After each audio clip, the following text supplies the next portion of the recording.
L'horloge de la prestigieuse salle de conférence Lambert Dufresne marquait précisément 14 heures. À travers les immenses baies vitrées donnant sur la place du Trocadéro, le soleil automnal de Paris filtrait entre les rideaux de soie écrue, projetant des ombres géométriques sur la table d'acajou massif. Édouard Lambert, 35 ans, se tenait debout au bout de la table, sa silhouette élancée parfaitement mise en valeur par un costume Armani bleu marine.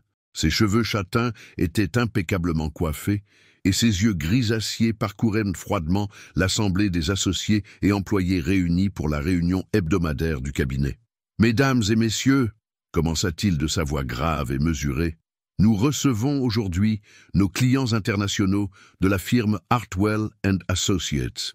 Cette signature représente 3 millions d'euros de revenus annuels pour notre cabinet. » Un murmure d'approbation parcourut l'assistance. Édouard Lambert était reconnu comme l'un des avocats d'affaires les plus brillants de Paris, héritier d'une lignée de juristes prestigieux et associé principal du cabinet fondé par son grand-père en 1952. « J'attends de chacun d'entre vous un professionnalisme irréprochable, » poursuivit-il en ajustant sa montre Patek Philippe. « Nous ne sommes pas n'importe qui, nous sommes Lambert & Dufresne. » À cet instant précis, la porte de la salle de conférence s'ouvrit discrètement. Une jeune femme blonde aux cheveux attachés en un chignon simple entra portant un plateau avec des verres d'eau et des dossiers soigneusement étiquetés. Ses gestes étaient gracieux mais légèrement hésitants, trahissant sa récente arrivée dans ce temple du droit parisien. Clémence Dubois, 28 ans, avait été engagée 3 jours plus tôt comme secrétaire temporaire. Native d'Angoulême, elle portait un tailleur gris simple mais élégant, choisi avec soin dans une petite boutique de l'avenue de la République. Ses yeux verts brillaient d'une intelligence vive, malgré l'intimidation évidente que lui inspirait ce monde si différent de celui de ses origines modestes. « Parfait », murmura Édouard, en la voyant disposer les documents avec application. « Mademoiselle Dubois va nous assister pour cette présentation cruciale. » Clémence releva la tête, surprise d'être mentionnée. Un sourire timide éclaira son visage aux traits fins, révélant une beauté naturelle qu'aucun cosmétique coûteux n'aurait pu améliorer. « Monsieur Lambert, » dit-elle d'une voix claire mais légèrement tremblante, « j'ai préparé tous les dossiers comme vous l'avez demandé. Les contrats Hartwell sont dans les chemises bleues et ceux de Morrison & Associates dans les rouges. » Un silence glacial s'abattit sur la salle de conférence. Édouard Lambert se figea, ses mâchoires se contractant imperceptiblement. Tous les regards convergèrent vers la jeune secrétaire qui ne semblait pas encore réaliser l'ampleur de sa méprise. « Pardon ?» articula Édouard d'une voix dangereusement basse. « Les dossiers, monsieur, Hartwell et Morrison, comme prévu pour 14h30. » L'air dans la pièce sembla se raréfier. Madame Rousseau, la directrice des ressources humaines, ferma les yeux comme si elle assistait à un accident imminent. Les autres employés échangèrent des regards inquiets, comprenant qu'ils étaient sur le point d'assister à l'une des légendaires colères d'Édouard Lambert, car il n'y avait qu'un seul client attendu ce jour-là, Hartwell & Associates. Morrison & Associates était leur concurrent direct, et la confusion des noms dans ce contexte équivalait à une catastrophe professionnelle majeure. Le temps sembla suspendu. Édouard Lambert contourna lentement la table de conférence, ses pas résonnant sur le parquet en chêne massif comme un compte à rebours inexorable. Chaque employé présent retenait son souffle, sachant que l'associé principal était capable d'une froideur dévastatrice lorsque l'excellence qu'il exigeait n'était pas au rendez-vous. « Morrison & Associates » répéta-t-il d'une voix si basse qu'elle en devenait menaçante. « Vous venez de mentionner Morrison & Associates devant l'ensemble de notre équipe, mademoiselle Dubois. » Clémence sentit le sang se retirer de son visage. Elle venait de comprendre son erreur monumentale. Morrison & Associates était le cabinet concurrent que Lambert Dufresne combattait âprement depuis des mois pour décrocher le contrat Hartwell. Mélanger les deux noms équivalait à une trahison professionnelle. « Monsieur Lambert, balbutia-t-elle, ses mains tremblant légèrement en tenant encore les dossiers. « Silence !» coupa-t-il sèchement en se plantant devant elle.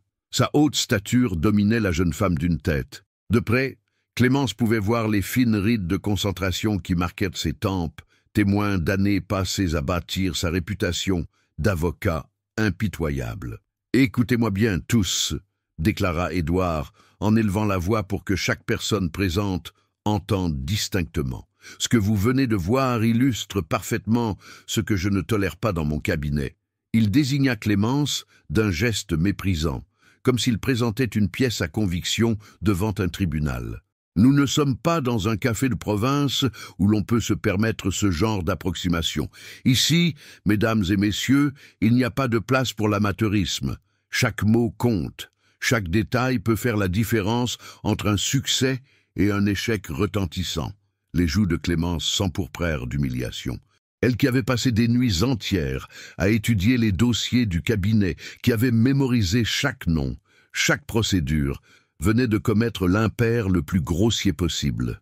Maître Dufresne, l'associé senior aux cheveux blancs, toussa discrètement, visiblement gêné par la violence de la réprimande publique. Mais Édouard ne s'arrêta pas là. « 3 jours !»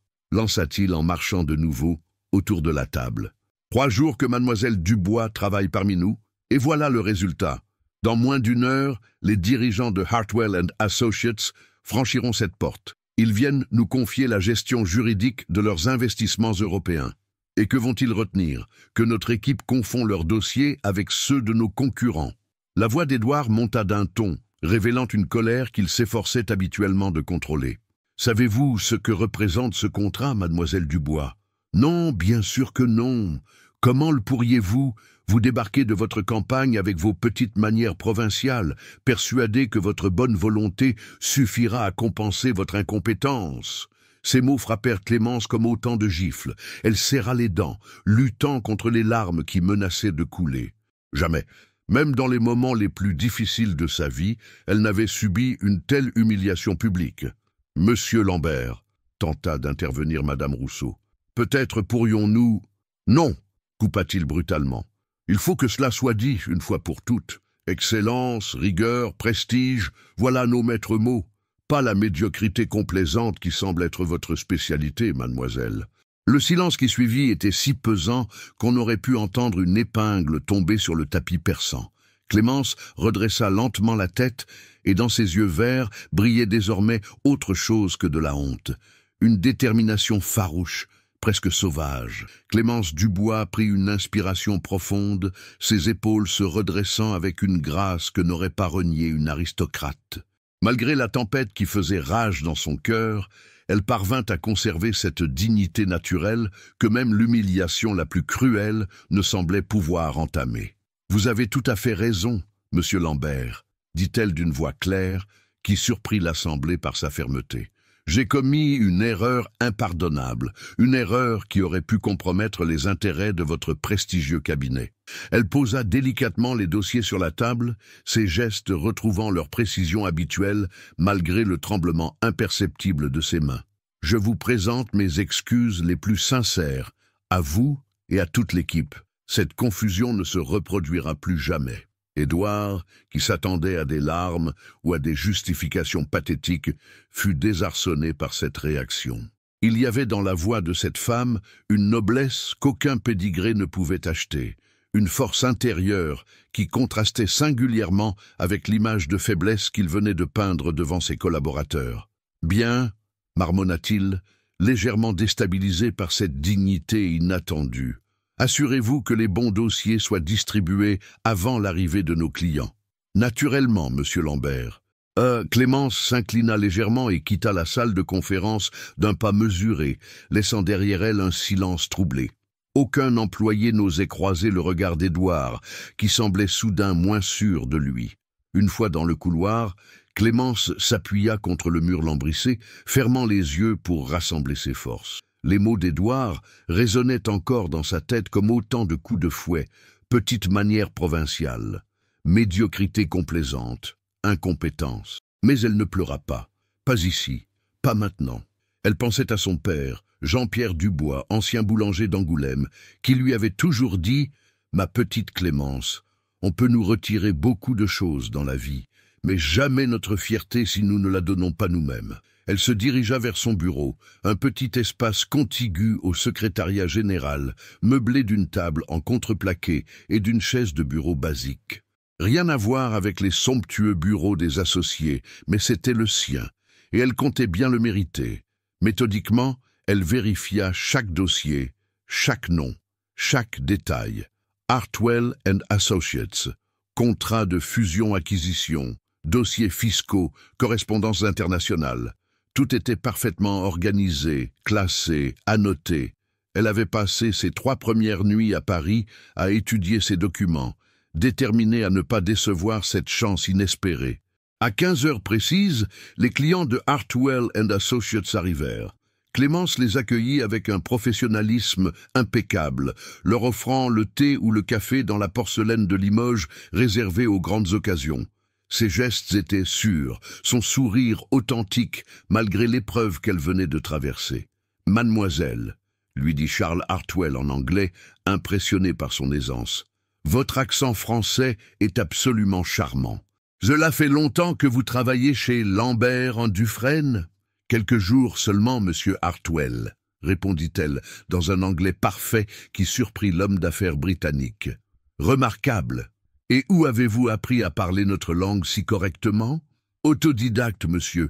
Les livres sont d'excellents professeurs quand on leur consacre le temps nécessaire. Édouard, qui passait dans le couloir, ralentit le pas en entendant cet échange.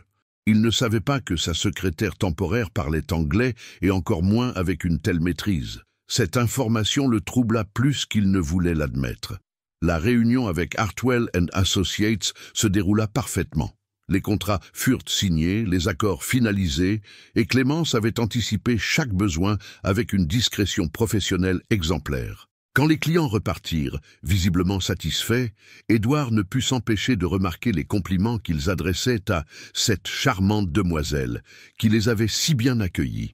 Ce soir-là, alors que le cabinet se vidait progressivement, Clémence restait à son bureau, terminant le classement des dossiers signés dans la journée. Elle n'était pas du genre à partir avant d'avoir terminé son travail, quelle que soit l'heure. Les jours suivants, Clémence Dubois se fondit dans la routine du prestigieux cabinet avec une détermination silencieuse qui ne passa pas inaperçue. Elle arrivait chaque matin à 7h30, une demi-heure avant l'ouverture officielle, et ne repartait jamais avant d'avoir terminé ses tâches, même si cela l'amenait à rester jusqu'à 20h. Édouard Lambert observait cette assiduité avec un mélange de curiosité et d'agacement. Il s'était attendu à ce que la jeune femme démissionne après l'humiliation publique qu'elle avait subie. Au lieu de cela, elle redoublait d'efforts, transformant chaque tâche en mission d'excellence. Elle traduit les correspondances italiennes de Rossetti & Partners, l'informa Madame Rousseau un matin en déposant le courrier sur son bureau. Parfaitement d'ailleurs. Maître Durand m'a dit qu'il n'avait jamais lu de traduction aussi fluide. Elle parle italien?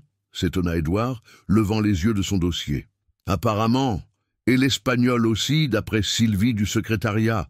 Elle a aidé spontanément avec le dossier Mendoza hier. Édouard fronça les sourcils. Le profil de Clémence Dubois ne correspondait pas à l'image qu'il s'était forgée d'une secrétaire temporaire venue de province. Polyglotte, rigoureuse, discrètement efficace, cela ne cadrait pas avec ses préjugés. Ce même après-midi, il croisa Clémence dans la bibliothèque juridique du cabinet, penchée sur un épais manuel de droit commercial européen. Elle prenait des notes dans un carnet à spirale, ses cheveux blonds, retombant en mèches légères sur son visage concentré. « Vous étudiez pendant vos pauses, mademoiselle Dubois ?» demanda-t-il, s'arrêtant près de sa table. Elle sursauta légèrement et referma aussitôt le manuel, comme prise en faute. « Excusez-moi, monsieur Lambert, j'essaie de me familiariser avec les procédures européennes pour mieux comprendre les dossiers que je traite. Je ne pensais pas que cela poserait un problème. »« Ce n'en est pas un. » répondit-il, intrigué malgré lui. « Vous avez une formation juridique ? Quelques cours du soir, monsieur. Rien de très poussé. » Elle mentait et Édouard le sentait.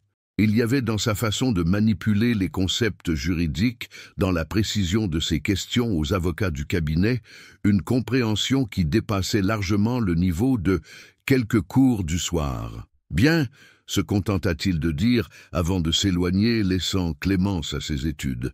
Le jeudi suivant, un incident vint troubler davantage ses certitudes. Maître Dufresne était absent, et un client important, Giuseppe Lombardi, dirigeant d'une entreprise textile milanaise, débarqua sans prévenir pour une urgence contractuelle. Seuls Édouard et Clémence se trouvaient encore au cabinet à 19 heures. « Monsieur Lombardi ne parle que l'italien », expliqua Édouard à Clémence. « Pouvez-vous nous servir d'interprète le temps que j'examine son problème ?»« Naturellement, monsieur Lambert. » Ce qui suivit surprit Édouard au plus haut point. Non seulement Clémence traduisait avec une fluidité parfaite, mais elle anticipait les questions juridiques, clarifiait les zones d'ombre et même suggérait discrètement des pistes de résolution. Sa connaissance du droit commercial italien était impressionnante. « Questa signora è molto preparata », dit Lombardi à Édouard en désignant Clémence. « È sicuro che sia solo una segretaria ?» Édouard comprit parfaitement l'italien. « Cette dame est très compétente. Êtes-vous sûr qu'elle ne soit qu'une secrétaire ? Che cosa ha detto ?» demanda Clémence innocemment. « Rien d'important », mentit Édouard, troublé par cette coïncidence. Après le départ de Lombardi, il resta seul avec Clémence dans le hall d'entrée du cabinet. La lumière tamisée des appliques murales créait une atmosphère feutrée, presque intime. « Merci pour votre aide, mademoiselle Dubois. Vous avez été précieuse. » C'était la première fois depuis l'incident de la salle de conférence qu'il lui adressait un compliment, même indirect. Clémence releva la tête, surprise par ce ton moins hostile. « Je vous remercie, monsieur Lambert. Où avez-vous réellement appris l'italien ?» demanda-t-il soudain. Elle hésita un instant, comme si elle pesait ce qu'elle pouvait révéler. « À la bibliothèque municipale d'Angoulême, monsieur. J'y passais mes dimanches quand je ne travaillais pas à la boulangerie. Les langues étrangères me passionnent depuis l'adolescence. La boulangerie, celle de mes parents. Enfin, de mon père maintenant. » Il y avait dans sa voix une tristesse fugace qu'Édouard nota sans s'y attarder. Mais quelque chose dans l'attitude de cette femme commençait à ébranler ses certitudes sur les classes sociales et le mérite. Le vendredi soir, Édouard Lambert travaillait tard dans son bureau, comme à son habitude. Les néons du cabinet étaient éteints. Seule la lumière chaude de sa lampe de bureau Tiffany éclairait les piles de dossiers étalées devant lui. Il préparait méticuleusement le procès Beaumont, une affaire de succession complexe qui mobilisait son attention depuis des semaines. Vers 22 heures, alors qu'il s'apprêtait à partir, il entendit des voix provenant du petit réfectoire situé au bout du couloir. Intrigué, il s'approcha discrètement et reconnut la voix de Clémence, qui discutait avec Thomas Martel, un stagiaire de 3e année fraîchement arrivé de l'université de droit de la Sorbonne. « Vous restez si tard tous les soirs », disait Thomas avec une admiration évidente dans la voix. « J'aime bien le calme du soir pour finir mon travail », répondait Clémence en rangeant des documents dans des classeurs. « Et puis, j'ai l'habitude des longues journées. Vous veniez d'où avant Lambert Dufresne ?» Édouard se figea, retenant son souffle malgré lui. Il savait qu'il n'aurait pas dû écouter, mais quelque chose le poussait à rester. « D'Angoulême », dit Clémence avec un sourire dans la voix. « Une petite ville du sud-ouest que vous ne connaissez sûrement pas. Et qu'est-ce qui vous a amené à Paris ?» Il y eut un silence, puis Clémence reprit d'une voix plus douce, presque mélancolique. « Mon père, il a fait un AVC il y a 8 mois. Depuis, il ne peut plus tenir la boulangerie familiale. Les médecins disent qu'avec de la rééducation intensive, il pourrait récupérer une partie de sa mobilité, mais sa voix s'étrangla légèrement. Mais les séances coûtent cher et l'assurance maladie ne rembourse qu'une partie.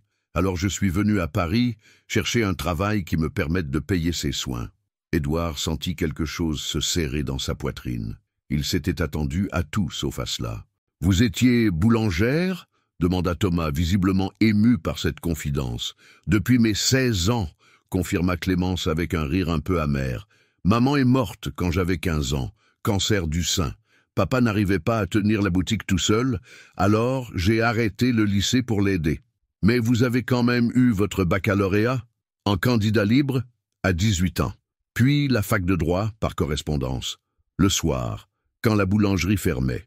Il m'a fallu 10 ans pour décrocher ma licence, mais j'y suis arrivé. » Édouard faillit trébucher. Une licence de droit? Cette femme qui l'avait humilié publiquement avait une licence de droit? 10 ans, répéta Thomas avec admiration. Vous devez avoir une sacrée volonté.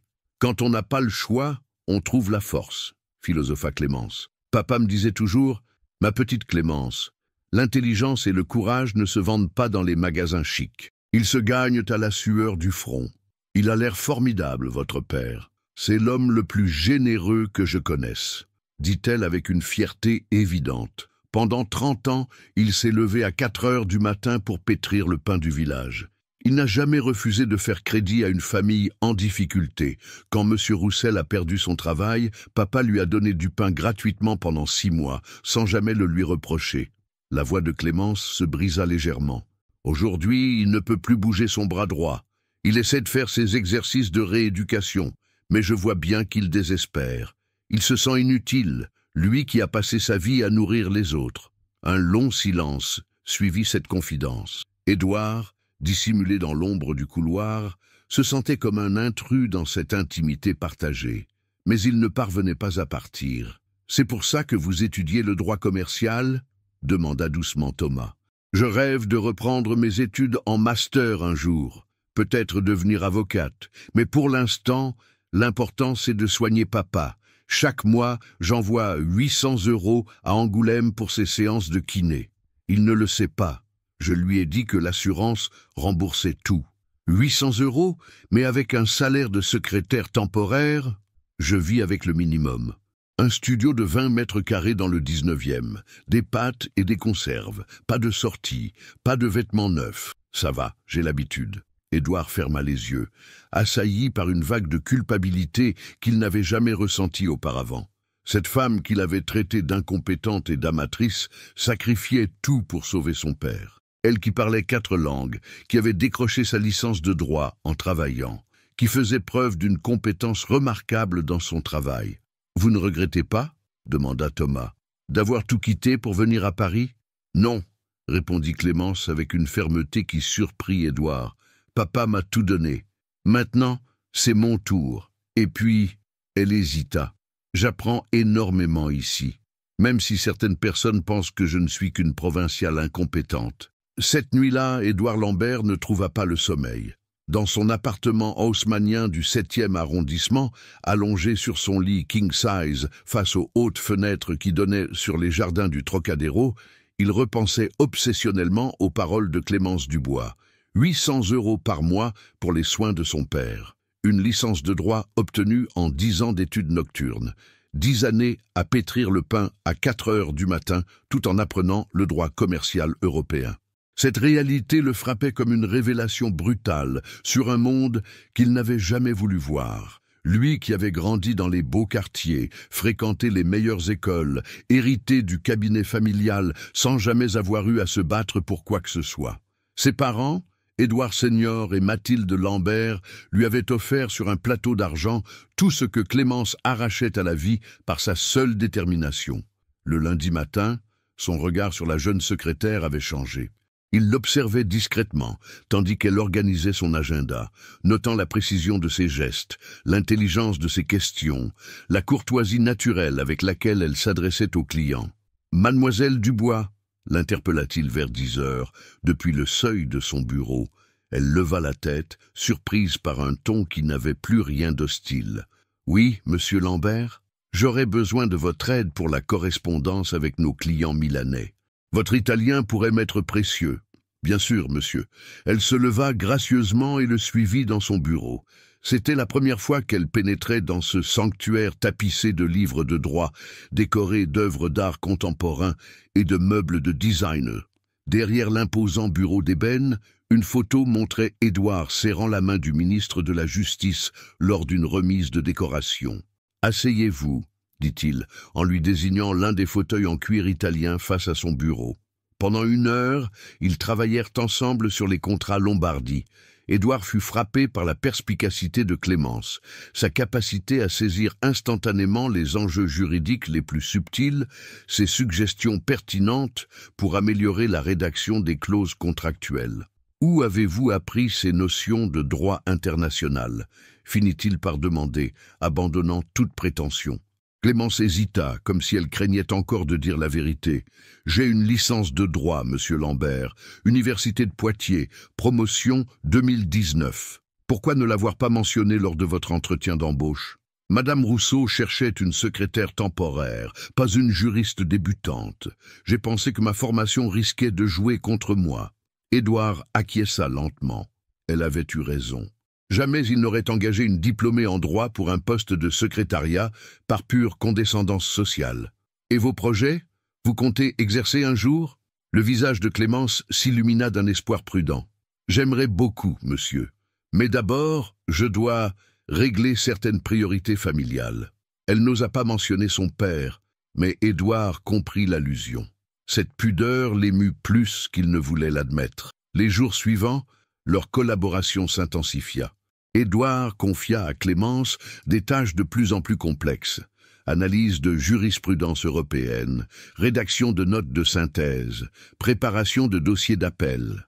Chaque fois, elle se montrait à la hauteur, apportant même des idées originales qui enrichissaient les stratégies juridiques du cabinet. « Les remarquables », dit maître Dufresne à Édouard un après-midi, alors qu'ils quittaient ensemble une réunion où Clémence avait brillamment exposé l'état du droit italien en matière de fusion-acquisition. « En effet, admit Édouard, dommage qu'elle ne soit que temporaire. Avec de telles compétences, elle mériterait une place permanente dans notre équipe. Peut-être même comme collaboratrice junior. » L'idée fit son chemin dans l'esprit d'Édouard. Mais quelque chose d'autre germait également, quelque chose de plus troublant et de plus personnel.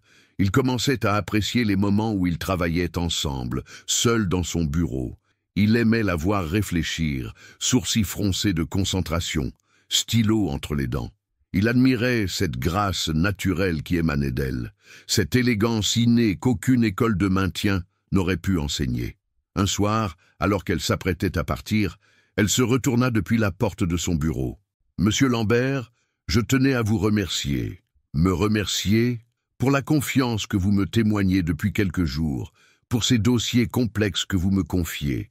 C'est exactement le genre d'expérience dont j'avais besoin. » Elle sourit, et ce sourire lui coupa le souffle. « Bonne soirée, monsieur Lambert. » Quand elle fut partie, Édouard resta un long moment immobile, troublé par une émotion qu'il n'avait pas ressentie depuis des années.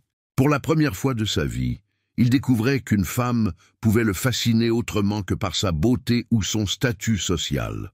3 semaines après l'incident de la salle de conférence, un événement inattendu allait bouleverser définitivement la relation entre Édouard Lambert et Clémence Dubois. Ce mercredi matin, une femme d'une 40aine d'années attendait nerveusement dans le hall d'accueil du cabinet. Ses vêtements modestes et son air inquiet contrastaient avec l'élégance habituelle de la clientèle de Lambert Dufresne. Elle serrait contre elle une enveloppe Kraft usée, ses mains tremblant légèrement. « Madame Ben Ali ?» demanda Clémence en s'approchant avec bienveillance. « Oui, c'est moi. On m'a dit que peut-être vous pourriez m'aider ?»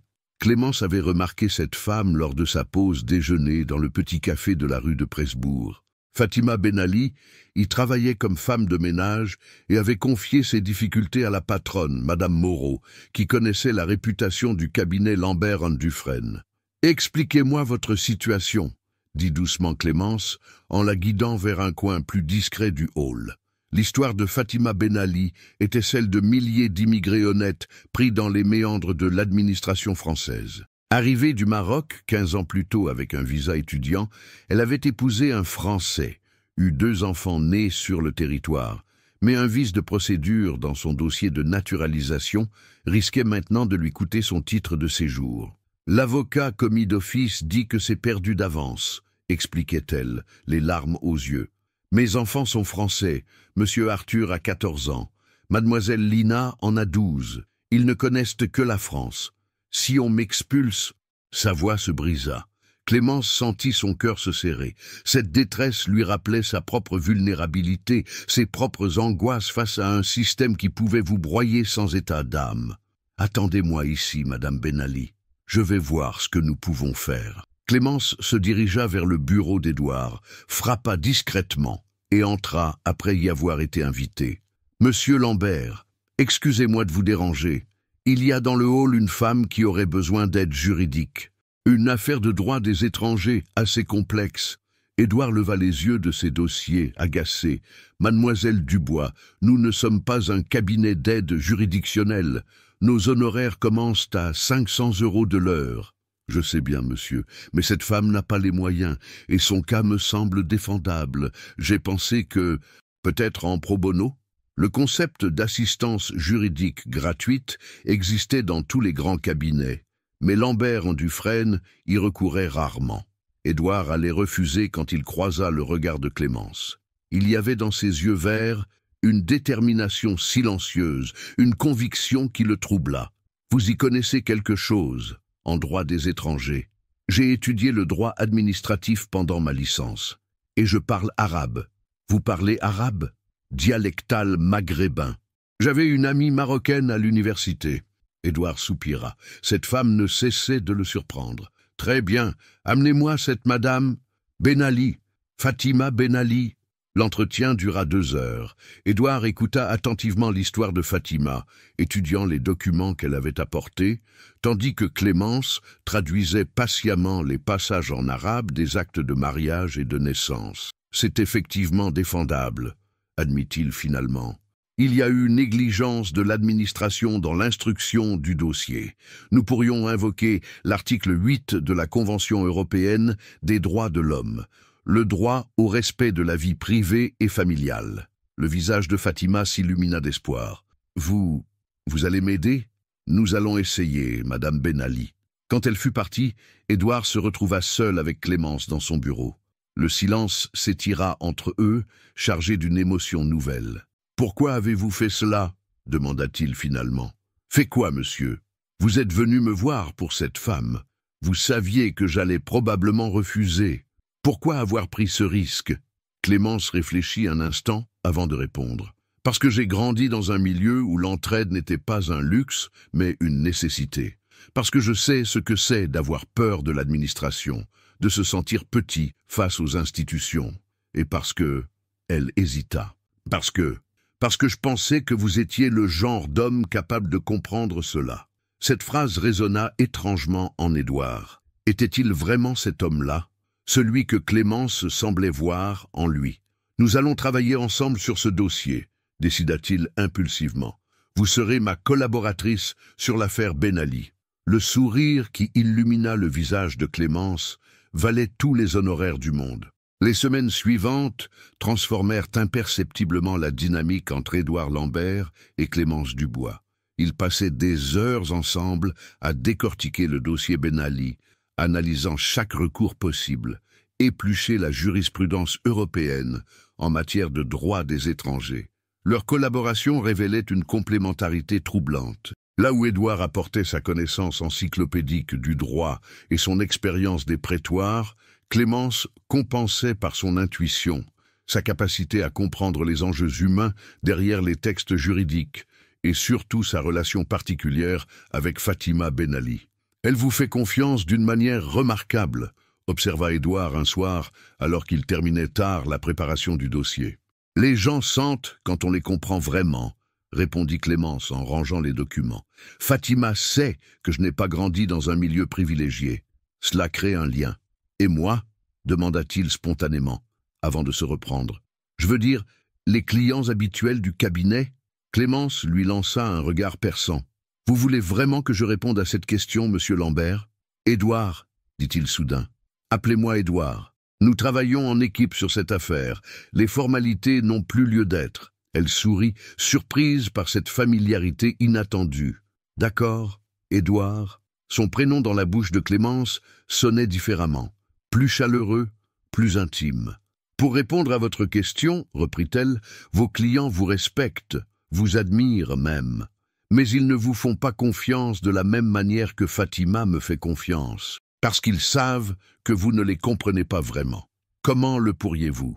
Vous n'avez jamais eu peur de manquer d'argent pour payer vos études, jamais eu à choisir entre manger à votre faim ou offrir un cadeau d'anniversaire à votre enfant. » Édouard accusa le coup.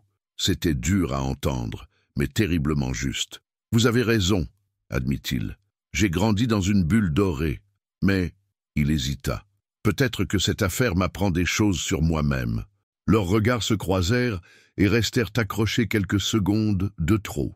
Une tension nouvelle planait dans l'air, faite d'admiration mutuelle et d'attraction inavouée. Le vendredi suivant, ils se rendirent ensemble au tribunal administratif pour l'audience préliminaire. Clémence avait revêtu son unique tailleur noir, celui qu'elle portait lors des grandes occasions. Simple mais élégant, il mettait en valeur sa silhouette gracile et ses yeux verts. Dans le taxi qui les menait au palais de justice, Édouard ne pouvait s'empêcher de l'observer à la dérobée. Il y avait chez cette femme une noblesse naturelle que toutes les bourgeoises de son milieu n'arrivaient pas à égaler malgré leurs diamants et leurs robes de couturier. « Vous êtes nerveuse ?» demanda-t-il. « Un peu, » avoua-t-elle. « C'est la première fois que je participe à une vraie audience. Vous vous en sortirez très bien. Vous connaissez ce dossier mieux que moi. Grâce à vous, vous m'avez appris énormément ces dernières semaines. C'est moi qui ai appris, Clémence, plus que vous ne l'imaginez. » L'audience se déroula brillamment. Édouard plaida avec sa maestria habituelle, mais c'est l'intervention de Clémence qui marqua les esprits. Quand le juge administratif questionna Fatima Ben Ali sur sa connaissance de la langue française, Clémence se leva avec autorisation du tribunal pour servir d'interprète, mais aussi pour témoigner de l'intégration exemplaire de cette femme. « Madame Ben Ali parle parfaitement français », déclara-t-elle avec assurance. « Elle aide ses enfants à faire leurs devoirs chaque soir. Elle s'investit dans l'association de parents d'élèves de leur école. Elle incarne exactement les valeurs républicaines que notre pays souhaite voir adoptées par les nouveaux citoyens. » Sa voix ne tremblait plus. Face à cette injustice, elle avait trouvé une force qu'elle ne se connaissait pas. En sortant du tribunal, Fatima Ben Ali prit les mains de Clémence dans les siennes. « Choukran, ma fille, tu m'as rendu ma dignité aujourd'hui. » Édouard, témoin de cette scène émouvante, sentit quelque chose se briser définitivement en lui. Toutes ces certitudes sur la valeur des gens, sur l'importance du pédigré et du statut social s'effondraient face à la beauté de ce moment. « Vous avez été magnifique, » lui dit-il dans le taxi du retour. « Nous avons été magnifiques, » corrigea-t-elle, en équipe. Ce soir-là, pour la première fois depuis des années, Édouard Lambert ne rentra pas directement chez lui après le travail. Il invita Clémence à prendre un verre dans un petit bistrot de la rue de Rivoli pour célébrer cette première victoire. Ils parlèrent jusqu'à minuit, découvrant leur goût commun pour la littérature classique, leur passion partagée pour la justice sociale, leurs rêves secrets qu'ils n'avaient jamais avoués à personne. Et quand il la raccompagna jusqu'à sa station de métro, Édouard Lambert sut avec certitude qu'il était en train de tomber amoureux de Clémence Dubois. Les jours qui suivirent l'audience du tribunal administratif marquèrent un tournant subtil, mais perceptible dans l'atmosphère du cabinet Lambert & Dufresne. Édouard et Clémence continuaient de travailler étroitement sur l'affaire Ben Ali, mais leur collaboration dépassait désormais ce simple dossier. Édouard consultait Clémence sur d'autres affaires, sollicitait son opinion sur des questions de stratégie juridique et même l'invitait parfois à participer aux réunions avec des clients importants. Cette proximité professionnelle grandissante n'échappait pas aux regards attentifs des autres employés du cabinet. « Tu as vu comme M. Lambert regarde la nouvelle secrétaire ?» chuchotait Sylvie, du secrétariat général, à l'oreille de sa collègue Martine. « Et elle, tu as remarqué comme elle rougit quand il s'adresse à elle ?» répondait cette dernière avec un sourire entendu. Ces murmures parvenaient aux oreilles de Madame Rousseau, la directrice des ressources humaines, qui observait cette évolution avec un mélange d'inquiétude et de désapprobation. Claire Rousseau, 52 ans, travaillait pour le cabinet depuis 15 ans. Elle avait toujours entretenu des relations cordiales avec Édouard, et même secrètement espéré qu'un jour. Édouard l'interpella-t-elle un matin en l'arrêtant dans le couloir qui menait à son bureau. « Puis-je vous parler en privé ?»« Bien sûr, Claire. Que se passe-t-il ?» »« C'est au sujet de Mademoiselle Dubois. » Le ton de Claire avait quelque chose de pincé qui alerta immédiatement Édouard. « Qu'y a-t-il avec Mademoiselle Dubois ? Vous ne trouvez pas que vous... comment dire, que vous lui accordez des responsabilités qui dépassent largement son statut de secrétaire temporaire ?» Édouard fronça les sourcils. « Clémence fait un travail remarquable. Elle a des compétences juridiques réelles et... Clémence l'interrompit Claire avec un sourire en coin. Nous en sommes déjà au prénom? Le sang d'Édouard ne fit qu'un tour. Madame Rousseau, je ne vois pas où vous voulez en venir. Mademoiselle Dubois est une collaboratrice précieuse, et je la traite comme telle. Édouard, reprit Claire d'un ton plus doux, presque maternel, vous savez l'affection que je vous porte. Je vous ai vu grandir dans ce cabinet. Votre père était mon mentor, votre grand-père une légende du barreau parisien. Elle posa une main sur son bras. Lambert & Dufresne a une réputation à préserver. Nos clients, nos partenaires, s'attendent à un certain standing. Cette fille, aussi charmante soit-elle, n'est pas de notre monde. Notre monde, répéta Édouard glacial. Vous comprenez ce que je veux dire. Elle vient de la province, d'un milieu modeste. Ses origines sociales sont parfaitement honorables, coupa Édouard sèchement, et ses compétences professionnelles remarquables. Je ne remets pas en question ses compétences, se défendit Claire. Mais enfin, Édouard, soyons réalistes. Que va penser votre famille? Que vont dire les associés du cabinet Hartwell quand ils apprendront que l'héritier des Lambert fréquente... Fréquente? L'interrompit Édouard, dangereusement calme. Claire réalisa qu'elle était allée trop loin, mais il était trop tard pour reculer. Les rumeurs circulent, Édouard. Tout le cabinet ne parle que de votre proximité avec cette secrétaire. Ces rumeurs sont-elles fondées sur des faits précis, Madame Rousseau? Le vouvoiement soudain et le ton glacial d'Édouard firent comprendre à Claire qu'elle venait de franchir une ligne rouge. Non, bien sûr que non, mais l'apparence compte autant que la réalité dans notre milieu. Une simple mise en garde amicale. Votre mise en garde est notée, Madame Rousseau. Maintenant, si vous voulez bien m'excuser, j'ai du travail. Il tourna les talons et se dirigea vers son bureau, laissant Claire plantée au milieu du couloir. Cet échange troubla profondément Édouard, non pas parce qu'il doutait de ses sentiments naissants pour Clémence, mais parce qu'il prenait soudain conscience de la réalité sociale dans laquelle il évoluait depuis toujours. Dans l'après-midi, il croisa Clémence dans la bibliothèque juridique. Elle était penchée sur un épais volume de jurisprudence européenne, prenant des notes avec cette application qui la caractérisait. « Clémence » dit-il doucement, pour ne pas la faire sursauter.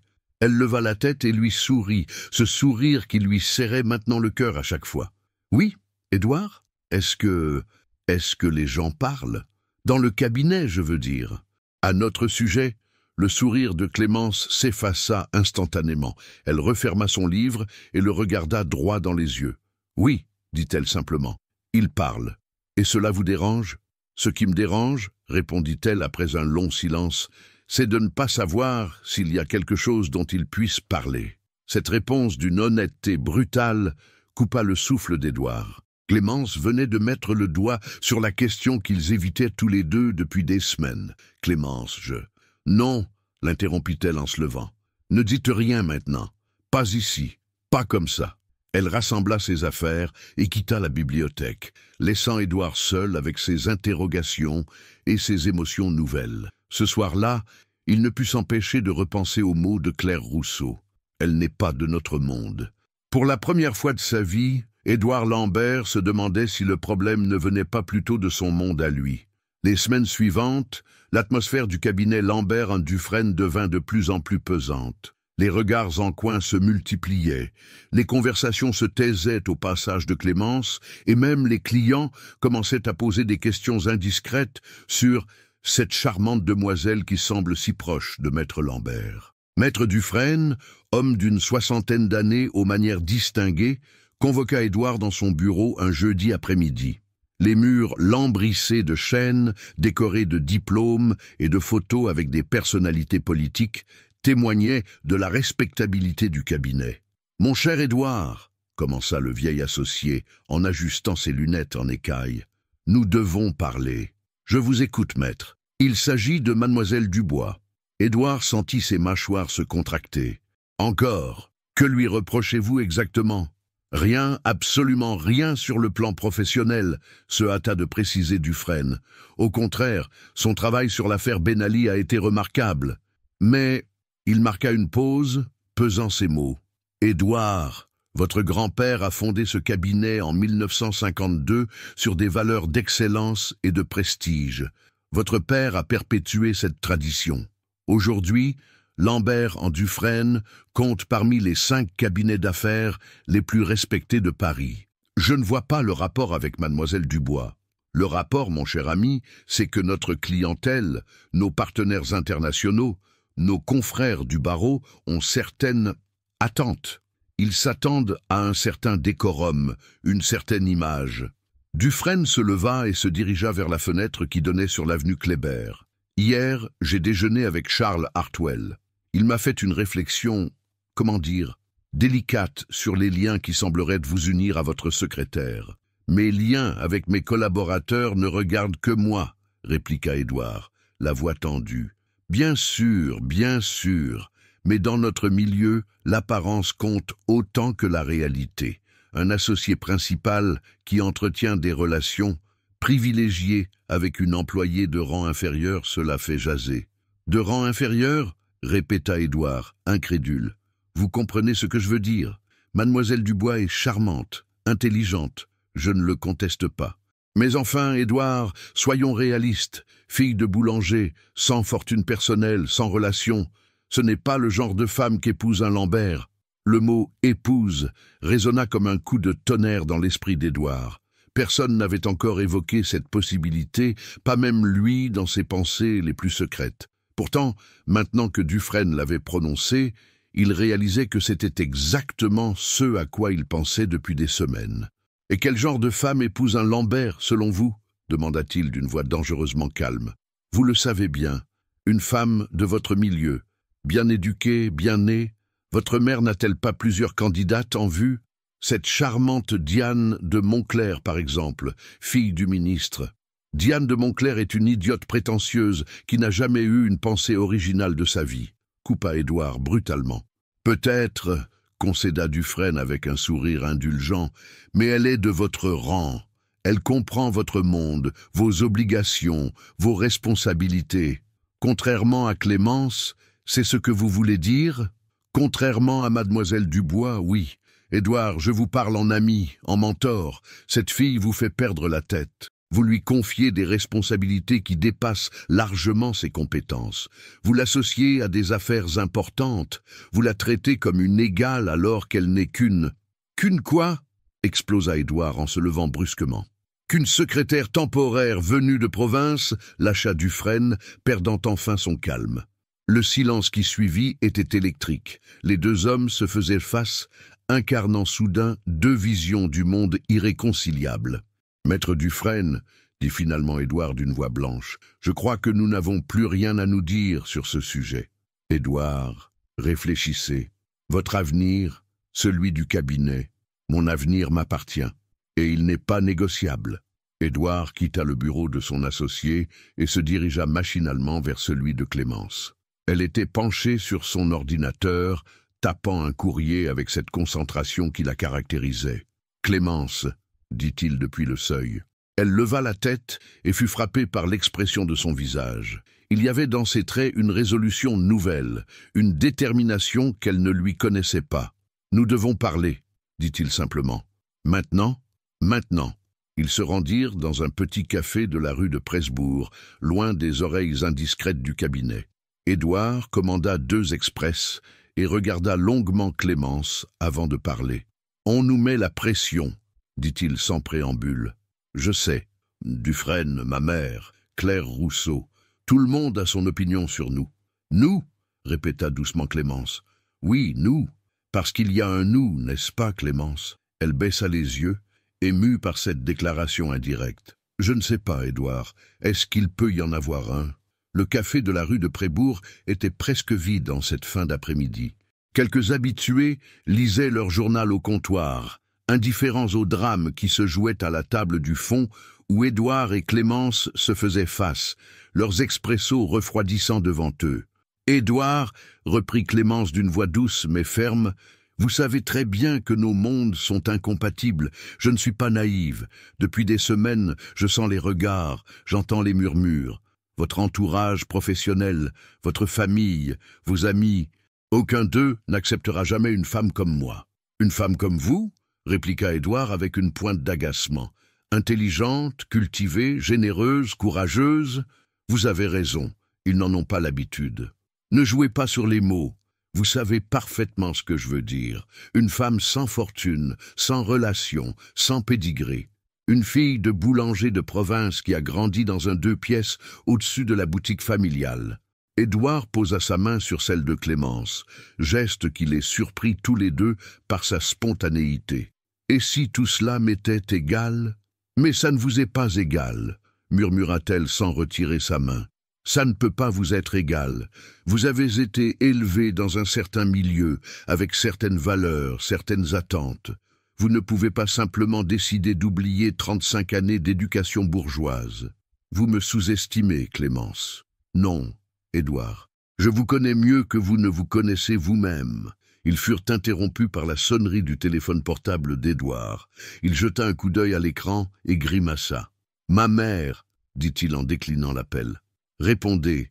dit Clémence. « Elle finira bien par vous avoir. » Comme pour lui donner raison, le téléphone sonna à nouveau. Cette fois, Édouard décrocha. « Oui, maman ?» La voix de Mathilde Lambert, même à travers le haut-parleur, était reconnaissable à son ton sec et autoritaire. « Édouard, nous devons parler. Immédiatement. Je suis occupé, maman. Justement, c'est de vos occupations dont nous devons parler. Rentrez à la maison, maintenant. » Elle raccrocha sans attendre de réponse.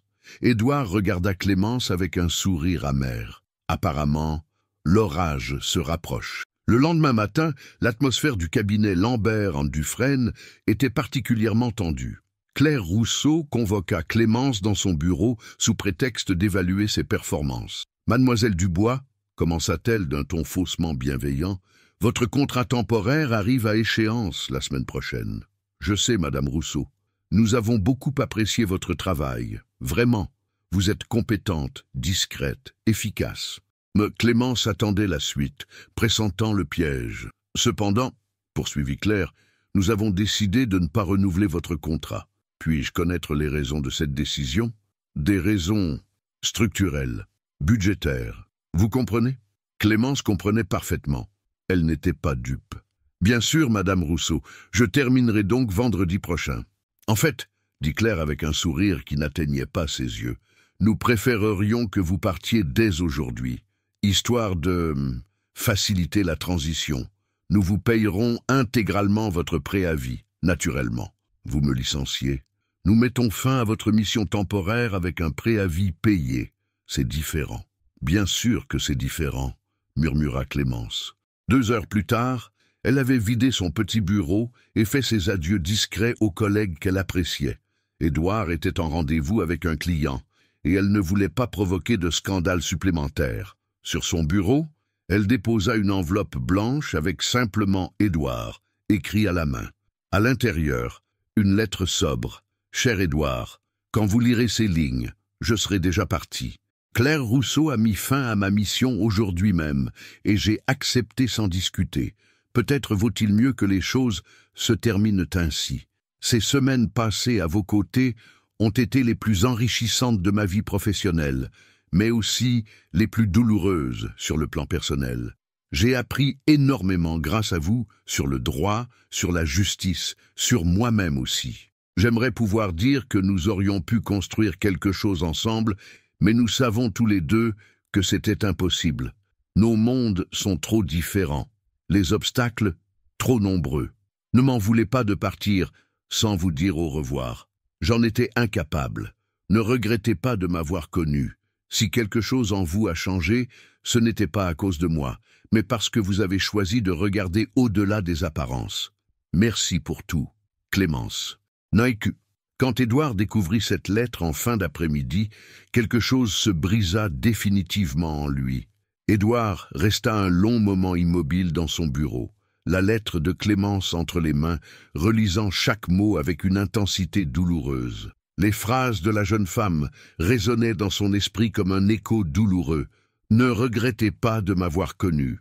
Si quelque chose en vous a changé, ce n'était pas à cause de moi, mais parce que vous avez choisi de regarder au-delà des apparences. » L'encre bleue de son écriture soignée semblait danser devant ses yeux.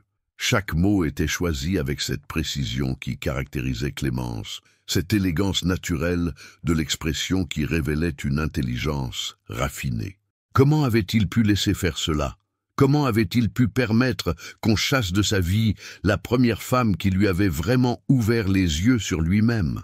Quand il releva enfin la tête, ses yeux gris acier avaient pris une dureté métallique que ses collaborateurs ne lui connaissaient pas. Une colère froide, implacable, montait en lui comme une lame de fond. Pour la première fois de sa vie d'homme privilégié, Édouard Lambert comprenait viscéralement ce que signifiait l'injustice. Non plus comme un concept juridique abstrait qu'il défendait devant les tribunaux, mais comme une réalité brutale qui venait de le frapper en plein cœur. Il posa la lettre sur son bureau et contempla un instant son environnement familier. Les reliures de cuir rouge de ses codes juridiques, le portrait de son grand-père en robe d'avocat, la vue sur l'Arc de Triomphe qui témoignait du prestige de ce bureau. Tout cela lui semblait soudain vide, artificiel, dénué de sens, sans la présence lumineuse de Clémence. Se levant d'un mouvement brusque, il se dirigea vers le bureau de Claire Rousseau d'un pas décidé et entra sans frapper, faisant sursauter la directrice des ressources humaines qui rangeait déjà les affaires personnelles de Clémence dans une boîte en carton. « Claire, nous devons parler. » Le ton de sa voix était si glacial que Claire Rousseau sentit un frisson lui parcourir l'échine.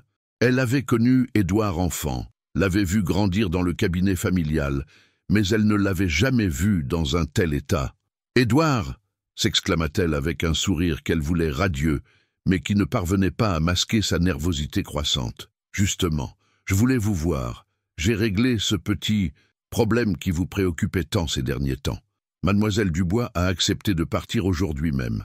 Tout s'est passé très civilement, sans esclandre ni drama. Une séparation à l'amiable, comme on dit. Vous avez licencié Clémence, dit-il d'une voix si basse qu'elle en devenait menaçante. Claire déglutit péniblement. Elle avait espéré qu'Édouard serait reconnaissant, ou du moins soulagé. Au lieu de cela, il se dressait devant elle comme un prédateur prêt à bondir. « J'ai mis fin à sa mission temporaire, nuance importante, » corrigea-t-elle en se levant derrière son bureau pour se donner une contenance. « Avec toutes les compensations d'usage, bien entendu, une indemnité généreuse même, plus que ce que prévoit le Code du travail, sans me consulter. Édouard, » dit Claire en contournant son bureau pour s'approcher de lui, tentant de retrouver ce ton maternel qu'elle employait autrefois quand il était adolescent. Nous en avions déjà parlé à plusieurs reprises. Cette situation devenait délicate pour l'image du cabinet, extrêmement délicate. J'ai simplement pris les devants pour éviter un scandale plus important. Dans quelques mois, vous me remercierez d'avoir eu le courage de prendre cette décision difficile. Un scandale, répéta Édouard d'une voix dangereusement basse. Quel scandale exactement? Vous savez très bien de quoi je parle. Claire baissa la voix, adoptant un ton confidentiel. Vos sentiments pour cette fille commençaient à compromettre sérieusement votre jugement professionnel.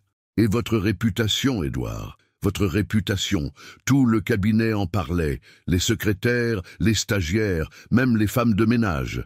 Les clients posaient des questions embarrassantes. Hier encore, Madame Delacroix m'a demandé si Maître Lambert avait des vues sur sa petite secrétaire. Édouard s'approcha du bureau de Claire, imposant sa haute stature.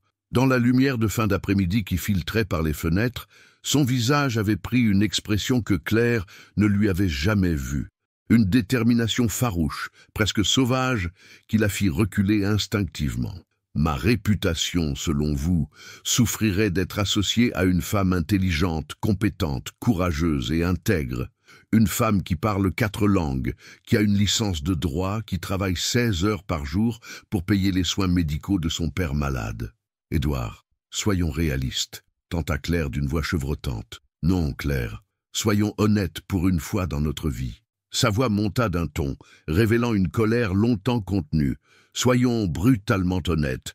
Vous avez licencié Clémence parce qu'elle ne correspond pas à l'image que vous vous faites de la femme digne d'un Lambert, parce qu'elle vient d'un milieu modeste, parce qu'elle n'a pas de relation dans le tout Paris, parce qu'elle travaille pour vivre au lieu d'hériter de la fortune familiale, parce qu'elle ose être compétente sans avoir fréquenté les bonnes écoles. Claire recula encore, déstabilisée par la violence contenue dans la voix d'Édouard. Elle cherchait désespérément les mots qui pourraient calmer cette fureur qu'elle avait déclenchée sans le vouloir. « C'est exactement ce que je veux dire », balbutia-t-elle avec maladresse. « Cette fille vous fait perdre vos repères, Édouard. Regardez-vous, vous n'étiez jamais aussi véhément avant. Elle vous a changé, et pas en bien. L'homme posé, réfléchi, distingué que j'ai vu grandir. Où est-il passé? Vous avez raison sur un point, Claire, dit-il en se calmant soudain, ce qui était encore plus inquiétant. Clémence m'a fait perdre mes repères, mes faux repères, mes préjugés de classe hérités de 3 générations de bourgeoisie parisienne, mes certitudes confortables sur la hiérarchie sociale. Et c'est la meilleure chose qui me soit arrivée depuis des années. Il se dirigea vers la porte d'un pas lent, mesuré, puis se retourna vers Claire, qui le regardait avec une inquiétude grandissante. « Au fait, Claire, vous êtes licenciée. » Le silence qui suivit cette déclaration était si lourd qu'on aurait pu l'entendre tomber. « Pardon. » Le visage de Claire Rousseau devint livide. « Vous plaisantez? Vous m'avez parfaitement entendu. Votre contrat prend fin immédiatement. Pour faute grave, abus de pouvoir, licenciement abusif d'une employée compétente pour des motifs discriminatoires. « Édouard !» s'écria Claire, la panique perçant maintenant dans sa voix. « Vous ne pouvez pas faire ça. 15 années de loyauté sans faille. Votre père m'avait promis une retraite dorée. Vos parents ne laisseront jamais passer ça. Mes parents n'ont pas leur mot à dire dans la gestion quotidienne de ce cabinet, répondit Édouard avec un calme glacial. Quant à votre loyauté, elle vient de révéler ses vraies limites et sa vraie nature. Vous n'étiez loyal qu'à une certaine image de moi, l'image d'un homme incapable de penser par lui-même. Vous regretterez cette décision, lança Claire avec une amertume venimeuse, jouant sa dernière carte. Quand cette fille vous aura quitté pour quelqu'un de son milieu, quand le scandale éclaboussera définitivement la réputation du cabinet, quand vos clients partiront chez nos concurrents, et vous regretterez amèrement. Édouard la regarda longuement et dans ce regard, Claire lut sa propre condamnation. J'en doute fort, Madame Rousseau. Il sortit du bureau et claqua la porte derrière lui, laissant Claire Rousseau effondrée sur sa chaise, réalisant qu'elle venait de perdre bien plus qu'un emploi. Elle venait de perdre un monde. 3 jours s'écoulèrent dans un silence pesant. Édouard avait tenté de retrouver la trace de Clémence, mais elle semblait avoir disparu de la surface de Paris. Son petit studio du 19e arrondissement était vide. Ses anciens voisins ne savaient rien, et même l'agence d'intérim qui l'avait placé chez Lambert & Dufresne n'avait aucune nouvelle de sa part. Le cabinet fonctionnait au ralenti depuis le départ brutal de Claire Rousseau. Les employés marchaient sur des œufs, ne sachant pas comment interpréter les récents événements. Maître Dufresne avait tenté plusieurs fois d'aborder le sujet avec Édouard, sans succès. Ce dernier s'enfermait dans son bureau, refusant de recevoir qui que ce soit, repoussant même les rendez-vous les plus importants. Ce jeudi soir, cependant, le destin allait donner à Édouard une occasion inespérée de retrouver Clémence. Le prestigieux musée Rodin accueillait la réception annuelle du barreau de Paris, un événement mondain auquel assistaient tous les grands noms de la profession juridique parisienne. Édouard n'avait aucune envie de s'y rendre, mais Maître Dufresne avait insisté, arguant que l'absence de l'associé principal de Lambert & Dufresne alimenterait davantage encore les rumeurs. « Il faut que vous apparaissiez, Édouard », avait plaidé le vieil homme, « que vous montriez que tout va bien, que le cabinet est stable.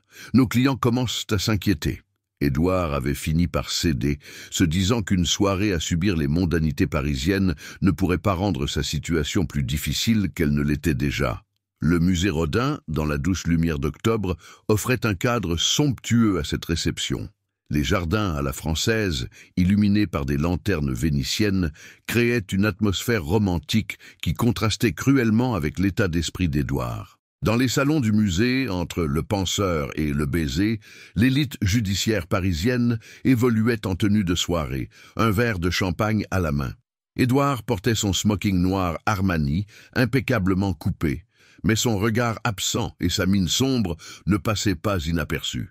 Plusieurs confrères tentèrent d'engager la conversation, sans grand succès. Ils répondaient par monosyllabes, l'esprit manifestement ailleurs. « Lambert !»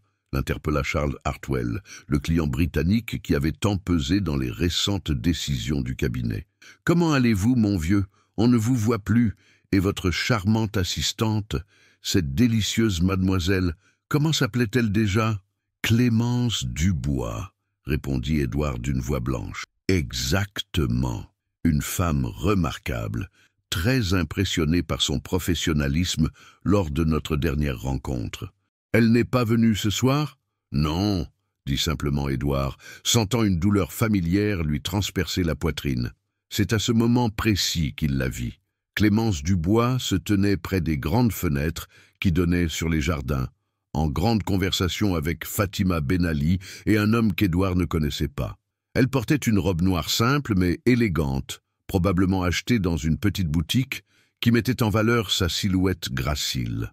Ses cheveux blonds étaient relevés en un chignon sophistiqué, et dans la lumière douce du musée, elle rayonnait d'une beauté naturelle qui éclipsait toutes les femmes du monde présentes ce soir-là. Le cœur d'Édouard manqua un battement. Comment était-elle là? Pourquoi était-elle là? Il s'approcha discrètement, assez près pour entendre leur conversation. « Maître Benvenuto, » disait Clémence à l'homme qui l'accompagnait, « je ne sais comment vous remercier de m'avoir donné cette chance. » « Voyons, mademoiselle Dubois, » répondit l'homme avec un accent italien prononcé, « c'est moi qui vous remercie d'avoir accepté ce poste. Votre maîtrise de l'italien et votre expérience en droit commercial européen sont exactement ce que recherchait mon cabinet. » Édouard sentit son sang se glacer. Clémence avait trouvé un nouveau poste, chez un concurrent apparemment. « Et grâce à vous, » continuait Clémence en se tournant vers Fatima Ben Ali, « j'ai pu rencontrer maître Benvenuto. Si vous ne lui aviez pas parlé de moi, ma petite, dit Fatima avec émotion, c'est le minimum que je puisse faire après ce que vous et monsieur Lambert avez fait pour moi. D'ailleurs, où est-il? Je voulais le remercier encore. Je ne sais pas, répondit Clémence, et Édouard perçut une tristesse infinie dans sa voix. Nous ne travaillons plus ensemble. À cet instant, leurs regards se croisèrent par-dessus la foule. Le temps sembla s'arrêter. Clémence devint très pâle, et Édouard vit ses mains trembler légèrement. Elle murmura quelques mots d'excuse à ses interlocuteurs et se dirigea vers les toilettes, visiblement bouleversée. Édouard la suivit, le cœur battant la chamade. Il la trouva dans le petit salon adjacent, assise sur une banquette, tentant de reprendre contenance. « Clémence, » dit-il doucement. Elle releva la tête, et il vit que ses yeux verts brillaient de larmes contenues. « Édouard, je ne pensais pas vous voir ici. Mais moi je vous cherche depuis 3 jours. Pourquoi ? Demanda-t-elle d'une voix à peine audible. Parce que j'ai quelque chose à vous dire. Quelque chose que j'aurais dû vous dire il y a longtemps. Il s'assit près d'elle, respectant une distance prudente. J'ai licencié Claire Rousseau. Clémence le regarda, surprise. Vous... Quoi ? Elle avait outrepassé ses prérogatives. Elle n'avait aucun droit de vous licencier sans mon accord. Édouard, cela ne change rien à la situation. Nous le savons tous les deux. Au contraire, cela change tout. Il se tourna vers elle, plongeant ses yeux dans les siens. Clémence, ces 3 jours sans vous ont été un enfer. J'ai réalisé que... Non, l'interrompit-elle en se levant brusquement. Ne dites rien que vous pourriez regretter. Votre monde est le mien. Mon monde ? Édouard se leva à son tour. Et si je vous disais que je me fiche éperdument de mon monde, que je préfère votre intelligence à leur conformisme, votre courage à leur lâcheté, votre générosité à leur égoïsme? Des larmes coulaient maintenant librement sur les joues de Clémence. Vous ne savez pas ce que vous dites, votre famille, vos amis, vos clients, ils ne l'accepteront jamais. Alors ils devront s'y habituer. Édouard prit les mains de Clémence dans les siennes. Parce que je vous aime, Clémence Dubois. Je vous aime depuis le jour où vous avez tenu tête à Giuseppe Lombardi en italien parfait. Je vous aime depuis le soir où j'ai découvert votre histoire, votre courage, votre sacrifice pour votre père. Je vous aime pour cette dignité que vous avez conservée quand je vous ai humilié publiquement. Édouard, non, laissez-moi finir. J'ai 35 ans, Clémence. 35 années passées à suivre les règles imposées par d'autres. à épouser leurs valeurs, leurs préjugés, leurs certitudes. Vous êtes la première personne qui m'ait montré qui je pourrais vraiment être. Il caressa doucement sa joue humide de larmes. Alors, peu m'importe ce que dira ma mère. Peu m'importe les ragots du cabinet. Peu m'importe de perdre des clients ou des amis. Je ne veux plus vivre sans vous. Avant que Clémence puisse répondre, la porte du salon s'ouvrit. Maître Dufresne apparut, l'air affolé. « Édouard, enfin je vous trouve. Il faut que vous veniez. Le président du barreau souhaite vous présenter officiellement au nouveau consul d'Italie. » Et il s'arrêta net en voyant la scène. Édouard tenant les mains de Clémence, tous deux manifestement émus. « Oh, dit-il simplement, excusez-moi, je... »« Non, maître Dufresne, dit Édouard d'une voix ferme. Au contraire, restez. Il y a quelque chose que je veux dire, quelque chose que tout le monde doit entendre. » Il se tourna vers Clémence, qui le regardait avec un mélange d'appréhension et d'admiration. « M'accompagnez-vous » lui demanda-t-il simplement. Elle hésita un long moment, puis, lentement, acquiesça. Main dans la main, ils se dirigèrent vers le grand salon où l'élite judiciaire parisienne continuait de deviser autour des œuvres de Rodin. Édouard Lambert s'apprêtait à prendre la décision la plus importante de sa vie. Le grand salon du musée Rodin bruissait de conversations feutrées lorsqu'Édouard Lambert et Clémence Dubois y pénétrèrent main dans la main. Quelques regards se tournèrent vers eux, d'abord distraits, puis de plus en plus attentifs. À mesure que l'information se propageait de groupe en groupe, l'héritier des Lambert tenait par la main cette jeune femme que certains reconnaissaient comme l'ancienne secrétaire de son cabinet. Édouard se dirigea vers le centre du salon, là où trônait le penseur de Rodin sous un éclairage savamment orchestré. Sa haute silhouette en smoking attirait naturellement l'attention, et bientôt un cercle se forma autour de lui. Clémence, à ses côtés, gardait la tête haute malgré l'évidence malaise que lui causaient tous ces regards scrutateurs. « Mesdames et messieurs, » commença Édouard d'une voix forte qui porta dans tout le salon, « puis-je avoir votre attention quelques instants ?» Les conversations cessèrent progressivement.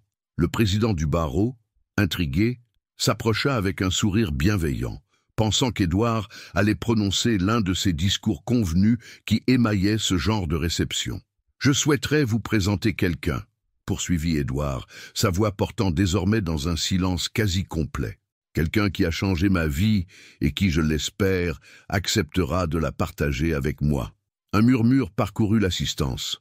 Maître Dufresne, resté près de l'entrée, ferma les yeux comme s'il assistait à une catastrophe annoncée.